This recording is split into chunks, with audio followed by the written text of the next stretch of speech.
and off we go. Good luck. The broadcast is now starting. All attendees are in listen-only mode. Ooh. Back. Hello, welcome everybody to today's Constraint Masterclass webinar, which is going to be presented by our developers, Stephen Hendry and Chris Katner. Before we start, just some housekeeping.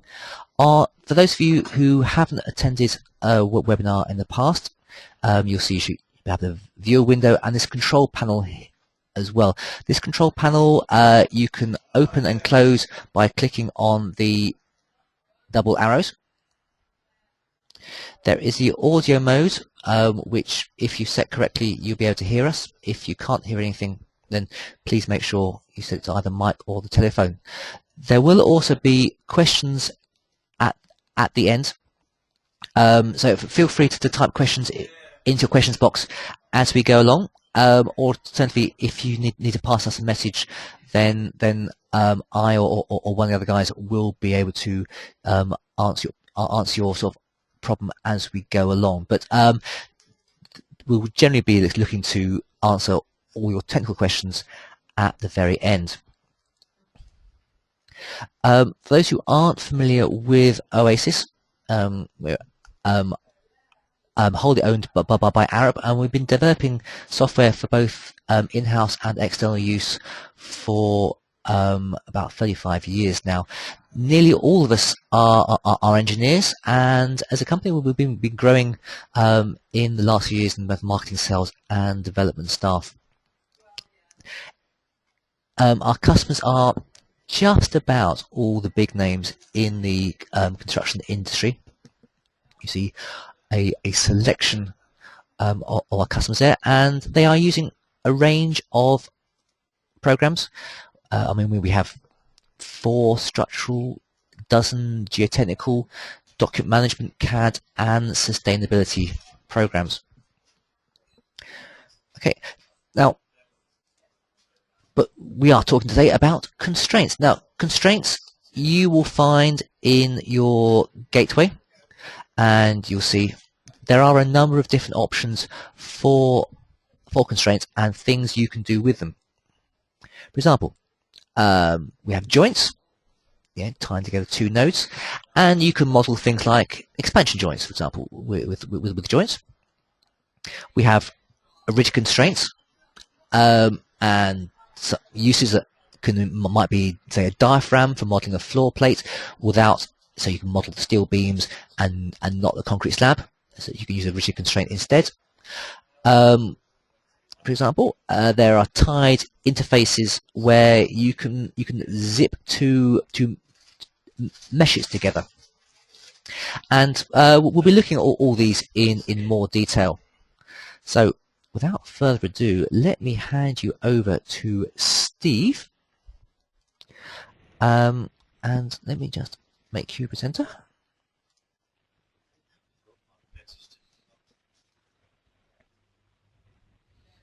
Steve, are you there? Yeah, I'm just about to.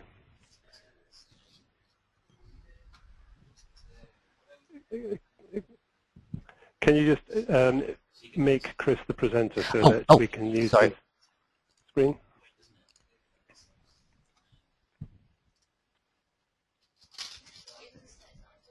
Okay, Chris is now presenter.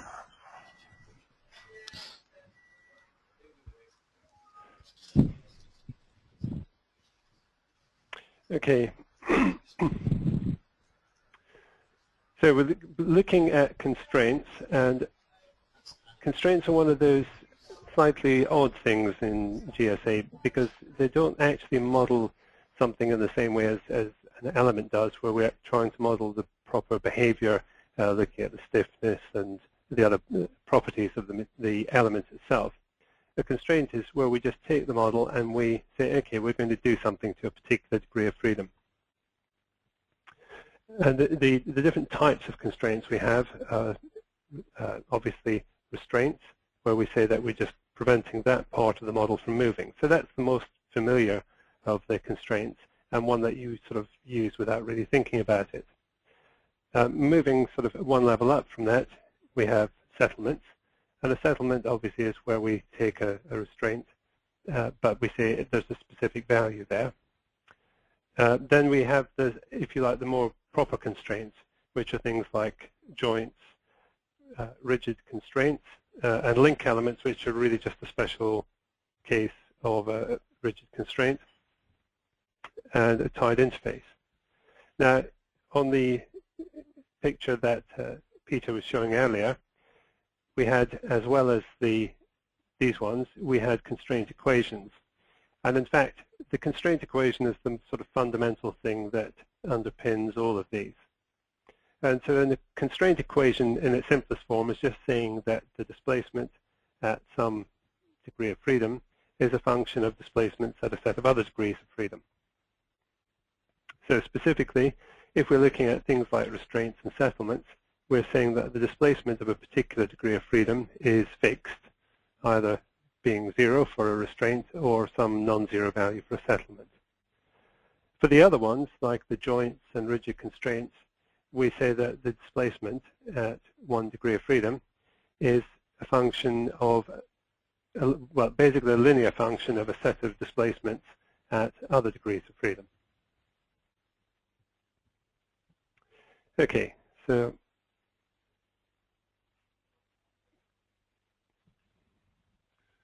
right. So in the case of the simple constraints, the restraints, we just do that very simple equation, u of I equals 0. In the case of settlements, again, we're constraining that degree of freedom so that it's not free to move. Instead, it gets a particular value, which is the settlement, which we apply to that particular degree of freedom. So those are two very simple ones. But the more interesting ones are the ones where we start linking one part of the model to another. So for a joint, what we're doing is we're taking 2 degrees of freedom and we're linking them in a particular direction. Now, obviously, we can do all sorts of things which may not make sense in a physical sense by applying a joint. So we could take 2 nodes which are on opposite sides of our structure and link them together. Now, that may be something which is sensible to do, or it may be something which is not at all sensible. So all we're doing is we're saying that we have 2 nodes which we will be linking together by a joint. We call one of those the slave and the other one the master. And then we say that whatever displacement is applied at the master, that will be repeated at the slave. So the joints relate the displacement and the force at the slave degree of freedom to the equivalent one at the master degree of freedom. The artificial feature, that is because we're imposing something on our structure. It's up to the engineer to make sure that what he's imposing is something which makes some kind of physical sense. So if we're using a joint to model something like an expansion joint where we've got 2 nodes which are located at the same position in space, but we want to allow for movement of one part of the structure relative to another, then that's probably a pretty safe use of joints. But if we start using joints where we have got odd things applied at different parts of the structure, then we can have problems. And one of the classic problems is that we may not have equilibrium.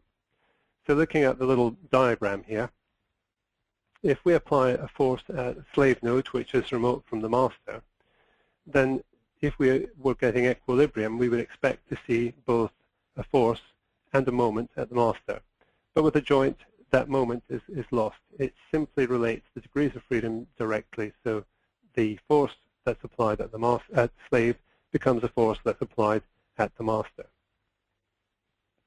One other thing which is worth noting is that the joints work in the constraint axis directions. So if the 2 nodes are in different constraint axes, you're still allowed to do it, but you may find that you're applying a force in global Z direction, but you actually find it's ending up at the master at some skew direction. So that can be a very powerful feature if you're using it carefully, but it can also be one of those ones which will catch you out if you're not careful. But looking at the that illustration at the bottom there where the moment is lost, that's may be acceptable in some cases, but there are a lot of cases where we want to have some proper way of relating a slave and a master node, and that's where we come then to using rigid constraints. So in the case of the rigid constraints, we set up a set of constraint equations such that they maintain equilibrium. So if we take the simple two-dimensional case of a rigid constraint in the xy plane, then we have a set of equations as we've got there. So we're relating the displacement at the slave node to both the displacement and the rotation at the master. So the USX term has a UMY is equal to a UMY term plus a rotational term times an offset. And similarly for the slave displacement in the y direction, that depends on the master displacement on the y direction and the rotation term. And so because we have these set of equations which take into account the geometry of the situation, we can set up conditions which do maintain the equilibrium. Now, the particular case I've shown there is just for a rigid constraint in the xy plane. Obviously, a full rigid constraint is one which acts in all directions. But in practice, the most common use of rigid constraints is the one that Peter was using before, which is to model floors as rigid diaphragms. And in that case, we'd normally want it to be stiff in the plane of the floor, but not in the outer plane direction. And so when we're dealing with rigid constraints, a full rigid constraint involves all the degrees of freedom, but more often than not, we're using one of these reduced ones where we only have the rigidity in a subset of the degrees of freedom. And typically, the XY one is the most common one. And as I mentioned before, link elements, they're really just a two-node rigid constraint. At times, it can be convenient to treat them as elements. And in that case, you can use a link element. In terms of the way they behave, link elements and rigid constraints are really just the same. Okay, the next one up is the tied interface. Now, the tied interface is a slightly more complicated one. What we're trying to do there is to join two parts of a model together which don't have a topological connection. And so what we do is we link a slave node on one side to a group of master nodes on the other side. Now, one of the sort of typical applications of this is where we want to connect a node to, say, a four-node plate element, plate or shell element. So if we were considering a node which is at the center of the element, then we would be connecting them with equations like the ones we've got here. So what we're saying is that at the center of that shell element, we would expect the displacements to be the average of the ones at the four corners. And so we can set up a set of constraint equations which give us that connectivity. Now, obviously, if the node is not at the center, then we start to adjust those factors. So they're not all 0.25. Some will get larger and some will get smaller. The other example is where we want to connect edges together. So if we want to connect a node to the edge of a plate or shell, then we have constraint equations which are simply related to the ones on the edge at the master side. So the tied interface is a way of setting up those. They're set up behind the scenes so that you don't need to consider them when you're actually running an analysis. What's happening is that we have two sets of elements which get linked together, and behind the scenes we have a whole set of constraint equations written which are then taken into account in the solver. As well as that, we have some tools which allow you to create specific kinds of constraints. So there's one to create constraint equations to model a plate supported across its face. So for instance, if you have elements forming a raft and you want to put a constant stiffness under it, then you can do that by creating a node under each of the plate or shell elements and then linking that node to the nodes on the element by a set of constraint equations.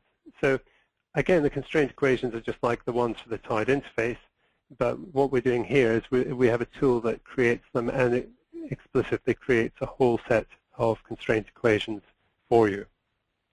So there are various tools like that, which again are setting up constraint equations to make your life easier to model what's happening in reality. Just a couple of things which come into this with element offsets. So for instance, if we want to model a beam element which is connected to quite hefty columns, then we may want to treat the ends of that beam as being rigid. And we can do that by applying offsets. So internally, what's happening with the offsets is that we're simply modeling those as rigid constraints between the node and the end of the flexible part of the element. So that's for that sort of example where we're looking at a beam between columns, or similarly for an edge beam. Again, it's just a rigid connection. In this case, it's in a different direction, but it's the same kind of process as just applying a set of rigid constraints. So just to summarize some of the rules for constraints, they work on individual degrees of freedom. So node 21 constrained in the x direction in one joint and in the y direction in a different one is okay. You're allowed to have that. It's all done at a degree of freedom level. The constraint directions, as I mentioned, are always in the constraint axis of the nodes. So that means for a rigid constraint, in order for it to be rigid, all the nodes need to have the same constraint axis. And in fact, that's a condition that's required. Otherwise, they don't behave as rigid constraints. But with things like joints, they may be in different axes. And so it is possible to have things which will move at right angles to each other if you want them to. The basic rule is that a slave can only be a slave to one master or one set of masters in a single constraint. So to try and constrain it in a joint and also in a rigid constraint is invalid because it simply doesn't know what it can do or what it should be doing in that situation. But the other way around, a master can have as many slaves as it wants. So for instance, when you model a floor as a rigid diaphragm, you will have one master node, but typically you will have many slave nodes which are contributing to that. So those are the basic rules for constraints. And at this point, I'm going to hand over to Chris to talk a bit about the use of it directly in GSA. Thanks, Steve. I'm Chris Kettner, and well, Steve's given us a good understanding of how constraints work in GSA. Now we're going to be working with constraints in GSA. Apart from the tables, we'll be looking at some of the tables, which are the sort of basic ways of entering these constraints. There are various graphical options for working with constraints. They're all activated on the Labels and Display Methods dialog on the On Nodes tab. You see them highlighted there. You can label joints, rigid constraints, constraint equations, and tied interfaces. And on the right of the screen, you see an example of a joint label and a constraint equation label. The squiggly bit in the middle of the constraint equation label is in fact a representation of a nodal stiffness, so that's not part of the constraint equation label.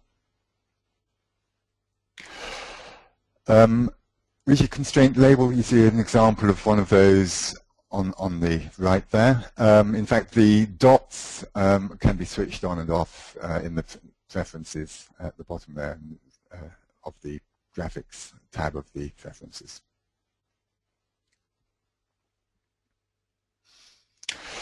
Tied interface labels, they appear as little crosses at the nodes that are, all the nodes that are included in the tied interface. While you define the tied interface in terms of typically elements, so it can be nodes and elements, they're internally within the program, they are always resolved down to nodes. So you get the master nodes appearing in a sort of magenta color and the slave nodes appearing as purple crosses.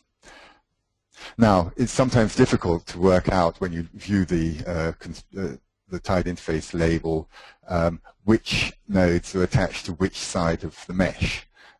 So we've got an option in the Display Methods tab of the Labels dialog to draw nodes at the shrunk position.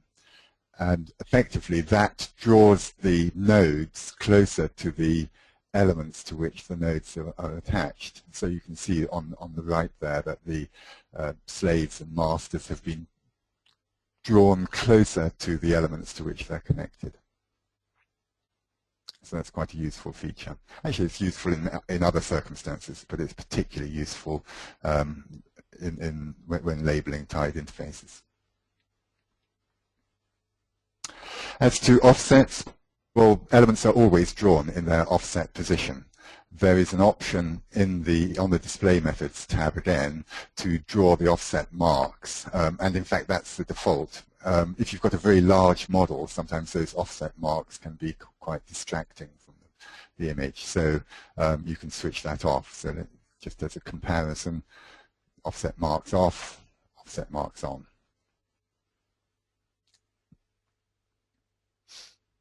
Okay, so that's how you can look at constraints. Let's have a look at how you can add constraints to the model. First of all, graphically. There are some sculpt options to do this. Let's start with creating a rigid constraint. On the sculpt menu, there's a create rigid constraint command. You first select the nodes that you want to be in the rigid constraint and then give the create rigid constraint command, and that has the effect of creating a rigid constraint like that.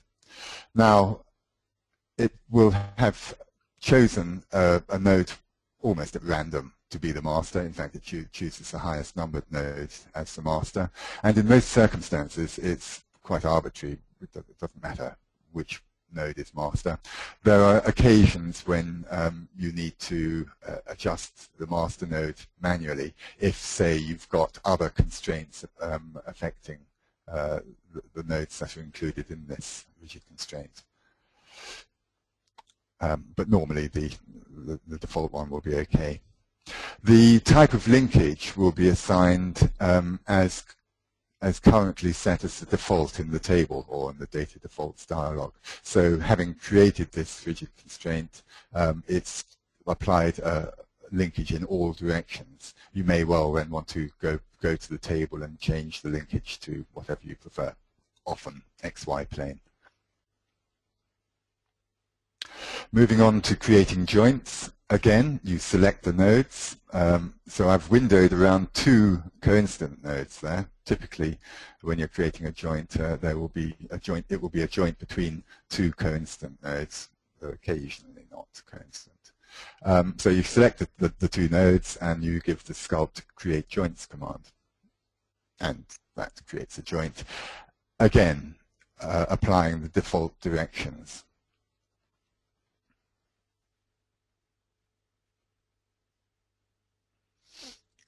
There's another sculpt option for disconnecting elements.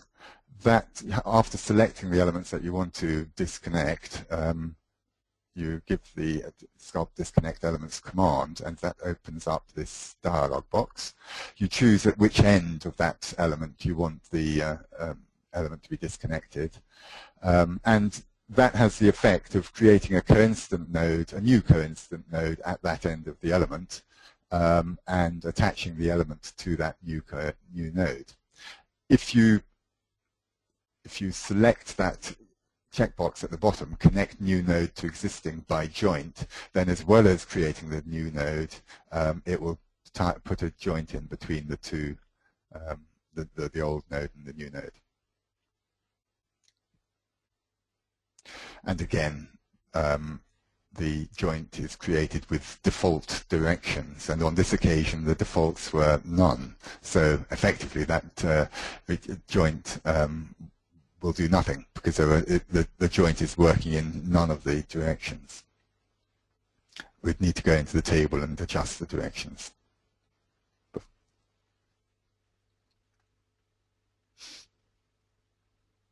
When it comes to tied interfaces, there isn't a sculpt option to do that, but you can use copy and paste from the graphic view. So we've already applied the master elements to this tied interface. We've now selected the elements that are to be on the slave side of this tied interface, and by pasting those into the table, you get them appearing in the slave list. Note that on the tied interfaces table, there are some useful commands on the right-click menu. So you can either select all the slaves in the graphic view, select all the masters in the graphic view, or indeed all the slaves and masters. Quite useful in a busy model to identify where a particular tied interface is having an impact. As well as the sculpt options, there are a couple of tools in the tools menu for applying constraints. So they appear under the tools contact constraints submenu. The first I'm going to talk about is called create 2D face to ground contact. So this is where you've got 2D elements that you want to be sitting on ground, typically. So broadly, the tool will create those constraint equations that Steve was describing earlier, attaching to a node at the center of each 2D element, and then applying some form of stiffness to that new central node. And the various, there are various ways that it can apply stiffness, either as a nodal stiffness or as a new string stiffness, or indeed it could not apply any stiffness at all. There's an option at the bottom of that dialog that allows you to add those new nodes to the raft interaction areas table as well.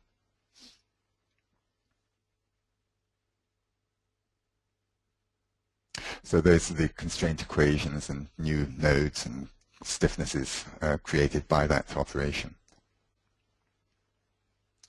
And those are the constraint equations that were created for you. And so it's obviously quite a useful tool to help you, to enable you to create those constraint equations automatically. There's another tool for creating constraint equations that tie the edge of 2D elements to ground. And in this one, you select nodes along the edge rather than elements. It works in a similar way. This is where it starts getting interesting, in as much as that this is a higher level set of operations. These tools allow you to generate constraints during a mesh generation process.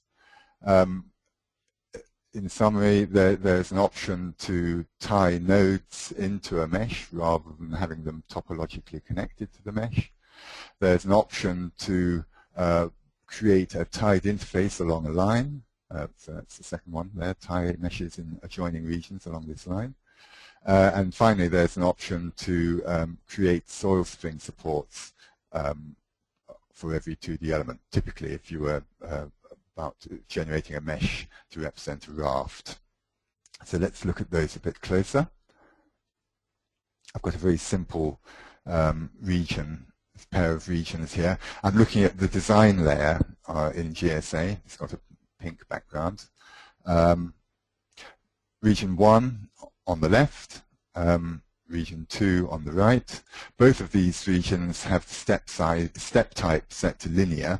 So the mesh generator will have license to create a more refined mesh if it feels it needs to in order to satisfy the constraints applied, the attributes associated with the region.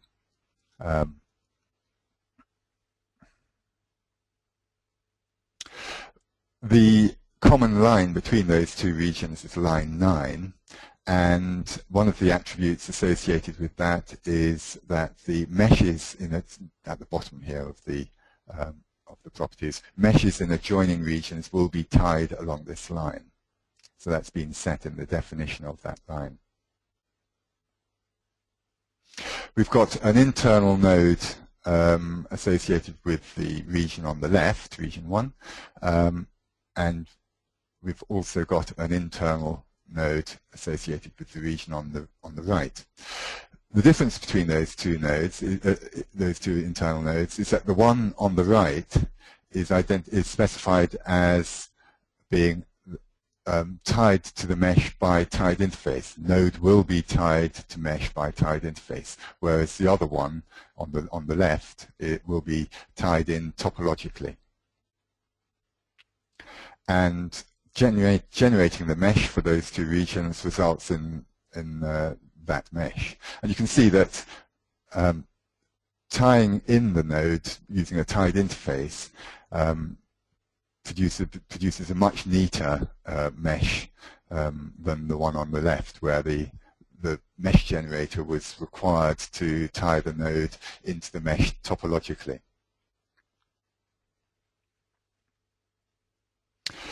Going back, but this time adjusting the regions so that the soil spring support constraints will be generated per 2D element.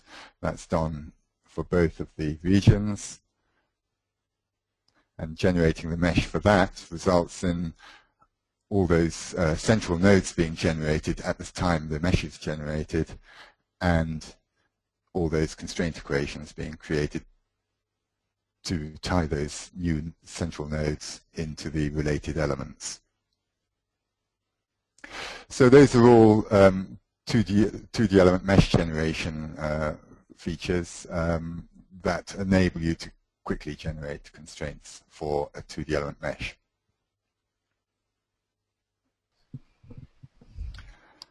At that stage, I'll pass back to Peter. Thank you, Chris. Right, now, as I mentioned earlier, there is the questions box where you can type in your questions, and we will, I shall put them to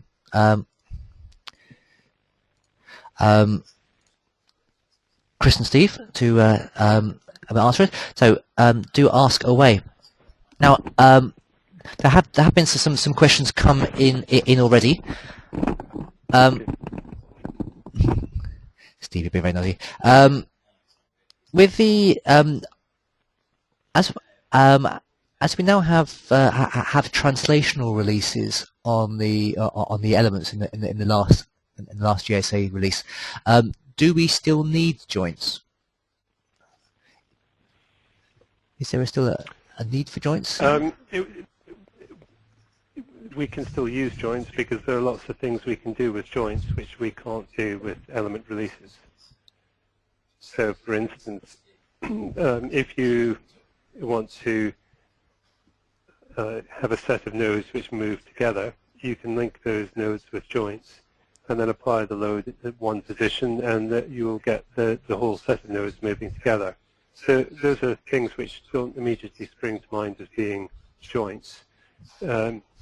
Partly the reason we chose the term joints was to kind of imply a particular, if you like, sort of best use of the feature, but you can use it for lots of other things as well. So the fact that we've got the releases doesn't mean that joints are redundant.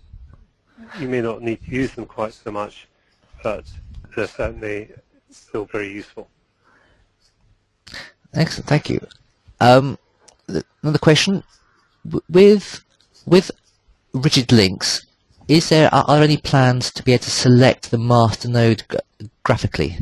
I mean, it's at the moment it's always the highest node, but are there plans to enable that on the graphical view as to which control?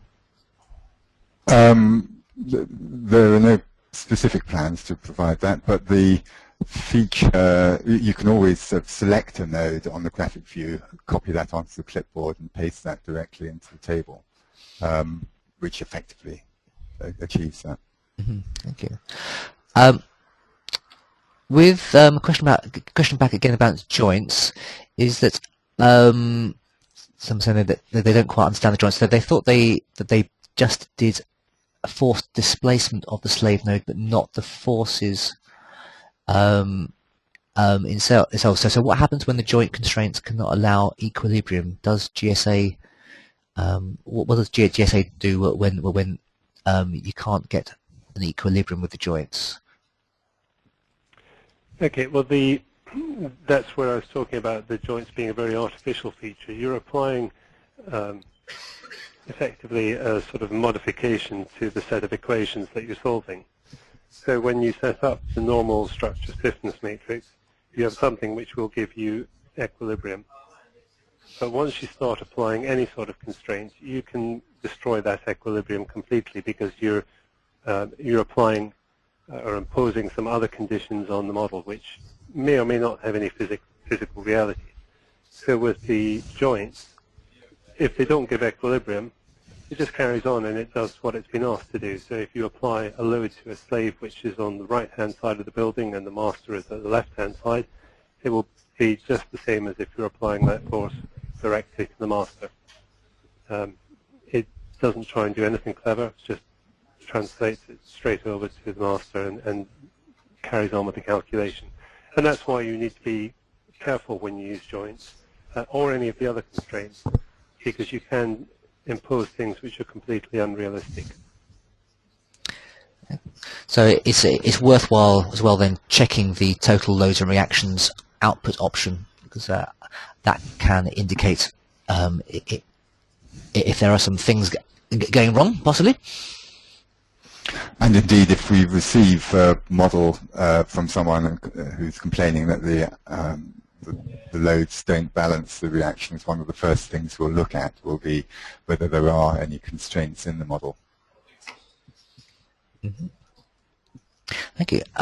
When you define the slave nodes and the master nodes, do you have to include the master node in the slave nodes list? You don't have to, but it doesn't matter if you do. So if you're defining a floor as a rigid diaphragm, for instance, it's quite nice to be able to define your slave nodes by using one of the geometric options. So you may know that node 23 is on that floor, so you could define your slave nodes as XY23. In that case, you may well want to choose node 23 to be the master node as well. You certainly don't want to have to exclude it from the slave list.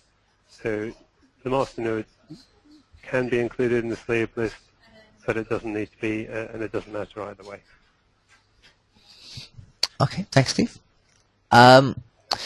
Someone spotted that if you apply an offset onto a beam which is along the axis of the beam elements, so maybe extending or shrinking the beam, and then apply gravity loads, they're losing the dead loads or the self weights of that offset section.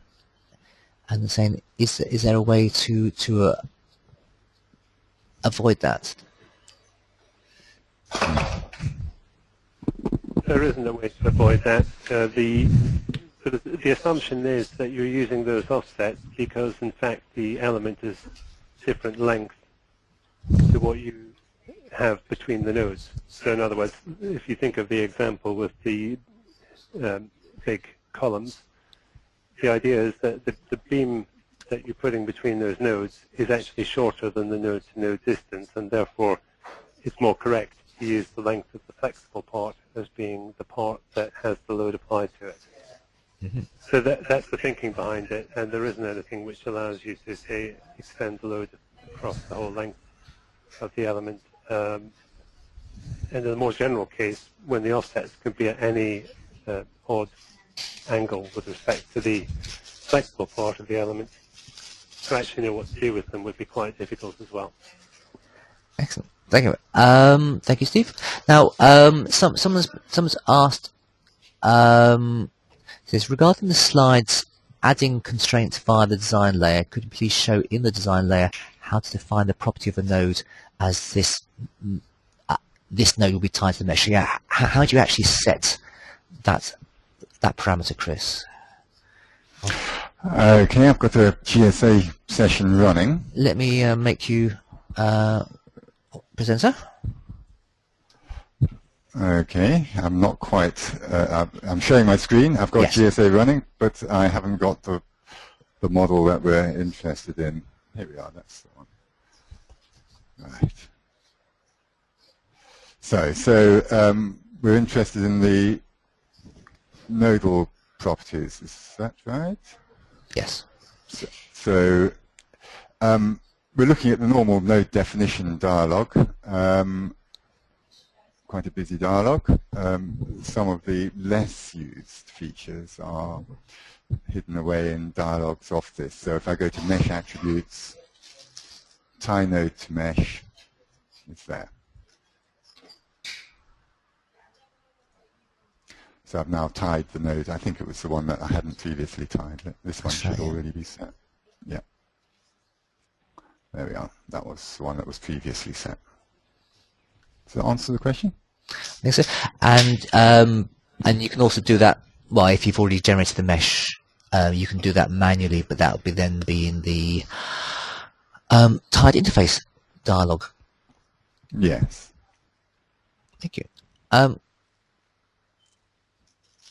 When representing a composite beam, a 1D element can be specified beneath a 2D element mesh slab. This eccentricity could be defined using offsets or links.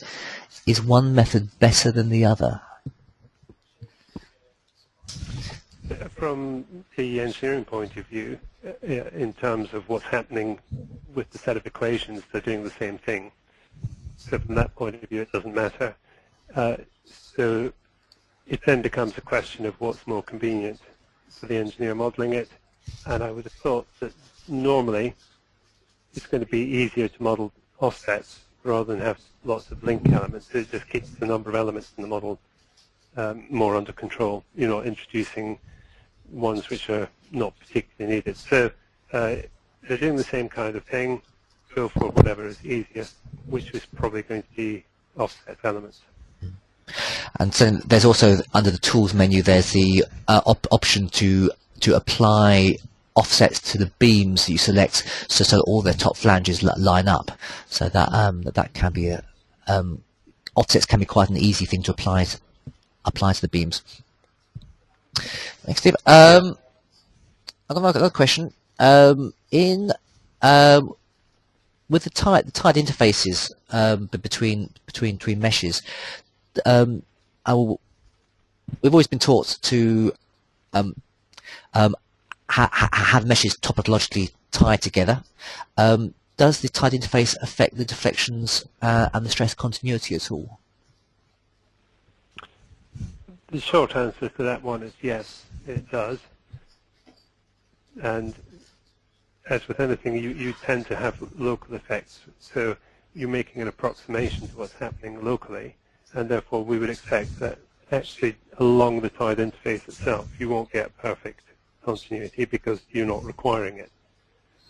But that said, as long as you mesh things in a reasonably sensible manner and use the tied interfaces then to connect meshes which are not too dissimilar, then you would expect reasonable continuity across them. And in fact, I think I might just pass over to Chris, who can show you some examples of how the tied interface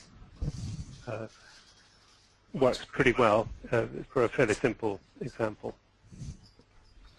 Okay, I've loaded up a different model. I was half expecting this question. I've loaded up a different model. Actually, it's 3 representations of the same slab. The first on the left is a properly topologically connected set of 2D elements. If I zoom into the middle one, you can see that a tied interface has been created there. Let's just shrink. Oh, okay. Oh yes, we get a better idea there. So we've got on the left of this seam or tied interface, we've got the masters, and on the right, for every one master, there are 2 slave elements moving out, and then to the third mesh, it's a slightly offset set of elements are slightly more than a 2-to-1 ratio of slaves to masters. So there is far less topological connectivity on the slab on the right. And yes, that's been analyzed. So we can show the deformed shape, which looks fine. Probably more telling is some look at the stresses in those elements. Let's go for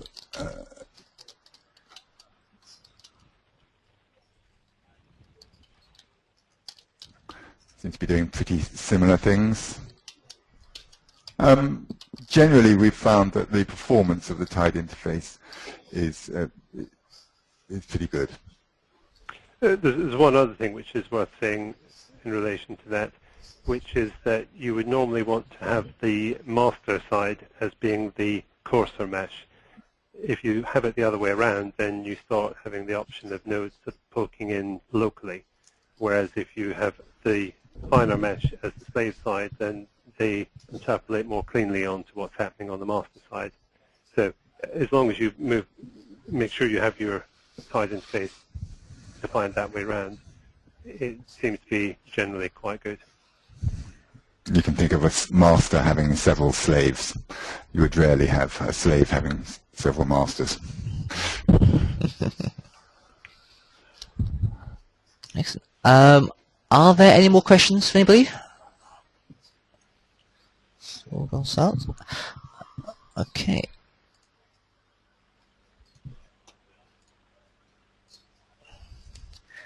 All right.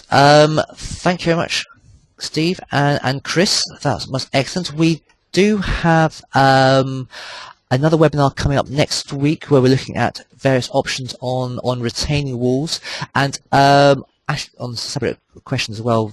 When you leave the webinar, there will be a closeout survey where there's an option to ask any other questions or make any comments and so on. So do feel free to take a few moments just to fill that in for us and give us any feedback as you will.